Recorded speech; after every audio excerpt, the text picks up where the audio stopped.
মুনফার যে আর আব্বু আইছো তুমি? হ্যাঁ আমি আইছি। ওই যে আমার আম্মু আছে হলে হাটে থেকে আজকে 1 কেজি গরুর মাংস আনবে তো আম্মু হলে আম্মু আজ দেবো। আচ্ছা লিয়ে আসবো না, কিন্তু দু একদিন দেরি হবে না। আমার কাছে তেমন টিয়া পয়সা নাই, যখন টিয়া পয়সা নিয়ে আসবো না। ওই আমার আম্মুরা আমার কুটুমালি পরে তাহলে এটাই বলো, আমার হাতে টাকা পয়সা নাই। তা আমি এখন টিয়া পয়সা পাবো কোনে? কোনোদিন তো টাকা পয়সা হবেও না নে। তোমার মহি তো খালি এই কথাই। তাই তো আমার আম্মু আছে এখন তোমার হলে টাকা পয়সা ফুরিয়ে গেল, আর এত থেকে তোমার টাকা পয়সা ছিল। দু একদিন থাকুক, আমি কাজেতে নিয়ে আসবো না। আম্মু কালকে চলে যাবে, তোমার এই গরু মাংস খাওয়ার জন্য 2-3 দিন থাকবে নি। হ্যাঁ, এইরকমই কথা কও আমার সাথে। তাই তো আমার আম্মুর সাথে দেখে তোমার টাকা পয়সাই ফুরিয়ে গেল।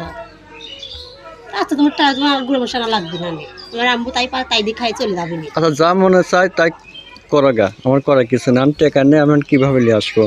আচ্ছা আমাকে ঝগড়া করে না, আমাদের কথা বলবে না তুমি।